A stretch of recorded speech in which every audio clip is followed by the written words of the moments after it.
ওরা যে দুর্বিসন্ধি লাগিয়েছিল যে 14 জায়গায় অনুমতি নেই, এই করতে করতে যারা আয়োজন করতো, এই যে এই ছেলেটা আগস্ট মাসের 5 তারিখের আগে একটা অনুষ্ঠান দিয়েছিল নীলফামারী বাড়ির জল ঢাকা। ওখানে যিনি দায়িত্বে ছিলেন ওসির, আমি যে পৌঁছিয়েছি উনি গাড়ি নিয়েছে আমাকে ধরে মামলা দেবে। আপনি জানেন নামে মামলা আছে, আরো নতুন করে আর একটা লাগায়। সেদিন যে কি তৈরি করেছিল ওসি সাহেব, এখন শুনলাম আজকে আসার সময় বলছে ওসির নামে নাকি আজকে মামলা হয়েছে।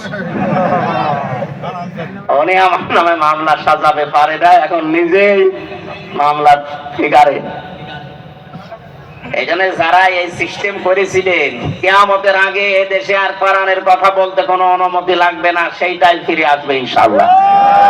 কোন কারণে আল্লাহর কালামের কথা আল্লাহর জমিনে বলতে আপনার মতো সলিমুদ্দির কাছে লিখিত নেওয়া লাগবে? আপনি কি হয়ে পড়েছেন বলেন? এই নিয়ম নীতি ছিল কাফেরদের কারণে। কোরআন নাজিল হওয়ার পর থেকেই কোরআন শুনছে শুনবে 3 প্রকার মানুষ। কয় প্রকার? 3 প্রকার। প্রথম নাম্বারে শুনেই বিরোধিতা করেছিল তারা কাফের। আল্লাহ রাব্বুল আলামিন বলেন, ওয়াকালাল্লাযীনা কাফারু লা তাসমাউ লিহাযাল কুরআন আলগাউ ফীহি লাআল্লাকুম তাগলিবুন। সূরা হামিম সাজদা 24 নম্বর পারা 18 নম্বর পৃষ্ঠা 9 নম্বর লাইনে 26 নম্বর আয়াত। এটা তাফসীরে ফি জিলালিল কোরআনে আছে। দলিল গুলো তাফসীর আকারে লম্বা করে বলছি না, শুধু শর্টকাটে কিছু বিষয় জানানোর জন্য আমি বলছি। আল্লাহ পাক বলেন 1500 বছর আগে কাফেররা সিদ্ধান্ত নিয়েছিল সব চলতে দাও, কোনো বাধা দিও না, কিন্তু মুহাম্মদের কোরআন যেন চলে না। ওদের উদ্দেশ্য ছিল এই, কোরআন চলতে যদি বাধা দিতে পারো, হট্টগোল করো, ওয়ালগাউ ফিহি, শুধু বন্ধই করবা তা না, এটা বন্ধ করার জন্য যত রকমের কায়দা কৌশল আছে করবা। আবু জাহেল এই মনে করতো কোরআন যদি মানুষ না শোনে তাহলে আমার অবৈধ সিয়ারের ব্যাপারে কেউ কথা বলবে না। খুব ভালো করে জানতো মুহাম্মদ যেটা বলতে চায় এটা যদি মানুষ বোঝে তাহলে আমি যে অবৈধ সিয়ারে আছি এ সিয়ার টিকবে না।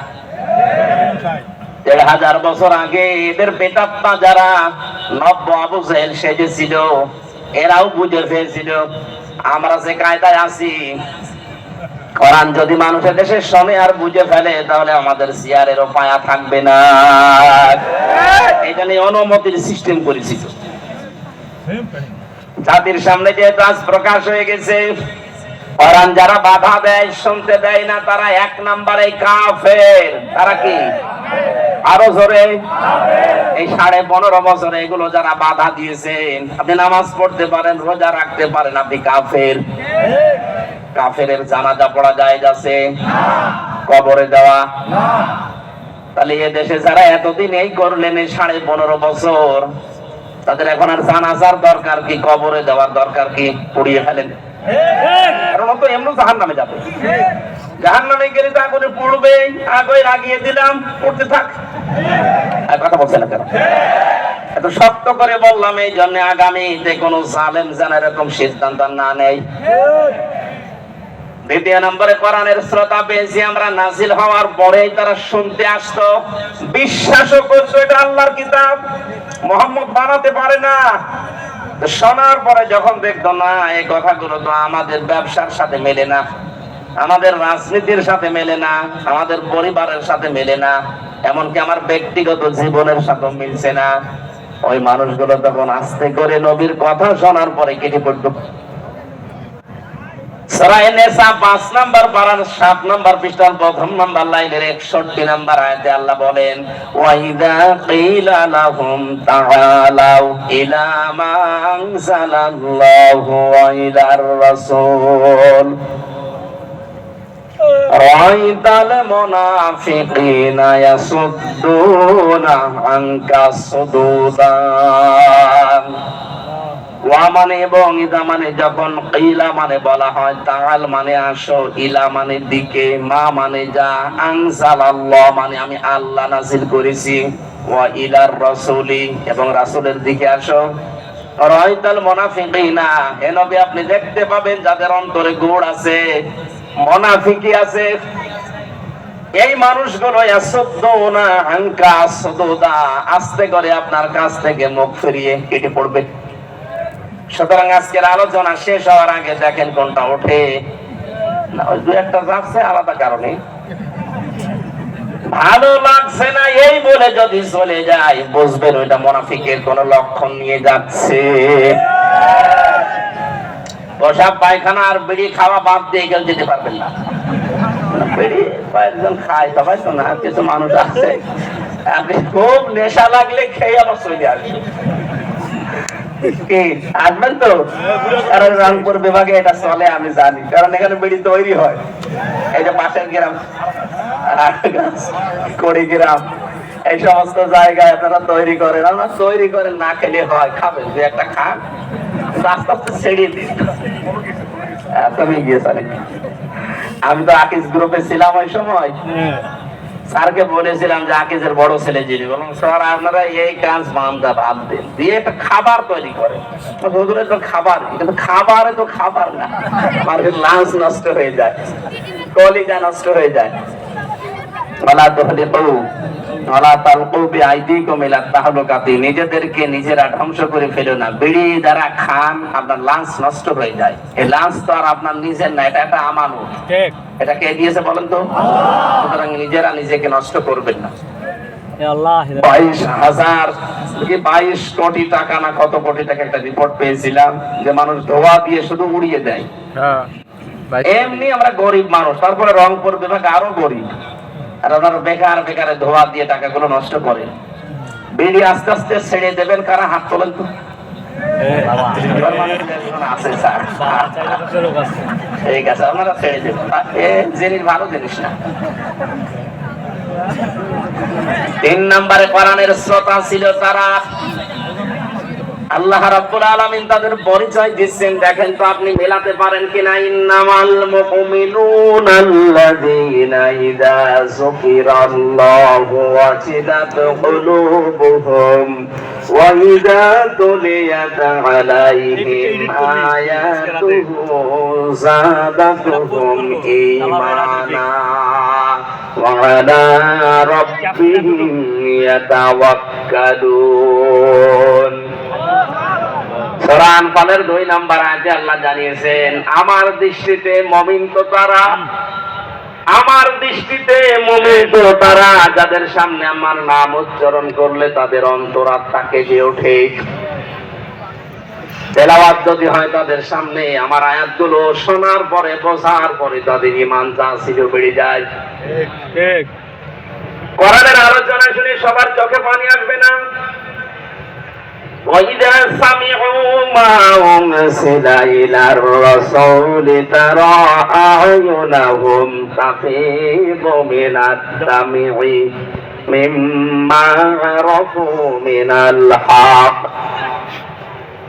সূরা মায়দা 7 নম্বর সূরার 1 নম্বর পৃষ্ঠার 1 নম্বর লাইনের 83 নম্বর আয়াতের প্রথম অংশে আছে, আল্লাহ পাক বলেন, হে নবী, যখন তেলাওয়াত করবেন আপনার প্রতি যেটা আমি নাযিল করেছি এই কোরআন, দেখবেন আপনার সামনে কিছু মানুষ আছে, তারা এর মর্ম বাণীগুলো যখন উপলব্ধি করতে পারবে, মনের অজান্তে তাদের চোখ দিয়ে পানি পড়ছে।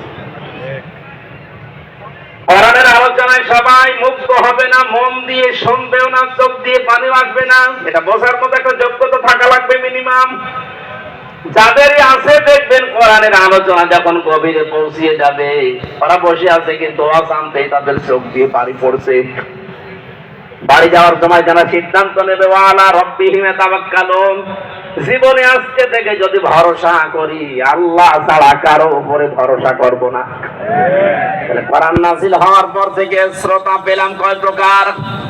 3 প্রকার। বলেন, এখানে যেহেতু কাফের নেই, মুনাফিকও থাকলে থাকতে পারে, কারণ হচ্ছে নবীজি ইন্তেকালের আগে মুনাফিক তৈরি হবে কোন কাফেরদের ভেতরে, ইহুদিদের ভেতরে, বৌদ্ধদের ভেতরে, হিন্দুদের ভেতরে, খ্রিস্টানদের ভেতরে। কথা বলেননি, নবীজি ইন্তেকালের আগে জানিয়েছেন মুনাফিক এটা তৈরি হবে শুধুমাত্র আমার উম্মত মুসলমানদের ভেতরে। আর আমরা যেহেতু দেশে 96% মুসলমান, আমাদের ভেতরে মুনাফিক তৈরি হওয়ার সম্ভাবনা নেই? বলেন বলেন। আপনি দেখেন তো আপনি কিনা। আয়াতুল মুনাফিকি সালাসা, ইযা হাদাসা কাযিবা ওয়া ইযা ওয়াদা আখলাফা ওয়া ইযা তুমিনা খান। নবীজি বলেন মুনাফিকের চার মাসে তাদের ভেতরে যারা কথা বললেই মিথ্যা কথা বলে। ঠিক, এই কথা বলেন না কেন? ঠিক, এই আচরণ বাংলাদেশে নেই। আছে। কত হাসি পট্টি বাঁধা মানুষ হাতে তসবিহ নিয়ে ঘুরতো, সেও যে এরকম টাহা মিথ্যা কথা বলতে পারে ক্ষমতার কারণে। এখন যে বলছে যে না আমি পদত্যাগ করিনি, ভিডিও কি বানানো নাকি? এই কথা বলেন না কেন? ঠিক। আপনি যদি পদত্যাগ না করে থাকেন তাহলে রাষ্ট্রপতি যেটা বলছে এটা কি বানিয়ে বলছে? ধোঁকা দিয়ে বোকা বানিয়ে এতদিন খেয়েছেন, এখনো খেতে চান। আপনি তো টাটকা নির্ভেজাল মুনাফিক। কারণ কথা বললেই মিথ্যা কথা বলেন। মুনাফিকের পক্ষে যদি কোনো মুমিন থাকে, এও মুনাফিক। এই কথা বলছেন না কেন? যার হাতে শাপলা চত্বরের আলেমদের রক্ত লেগে আছে, যার হাতে 2024 সালের মুক্তিযোদ্ধাদের রক্ত লেগে আছে, কথা বলেন না কেন? এই মানুষের পক্ষ নিয়ে এখনো পর্যন্ত আপনি স্ট্যাটাস দেন, বলেন আমি আছি, আপা ঘাবড়াবেন না। আপনি ঘাবড়ালে আমরা নরম হয়ে যাই। আমি তো শয়তান দেখিনি, পরে ভিডিও দেখি আমার মনে হলো শয়তান যদি দেখতাম তো এইরকমই হইতো। এটা টাটকারের ভেজাল শয়তান, বাড়ি গোপালগঞ্জ, ধরা পড়েছে কয়েকদিন আগে। এবার পিটিয়ে সোজা করবে প্রশাসন। এই কথা বলেন না কেন? ঘাবড়াবেন না।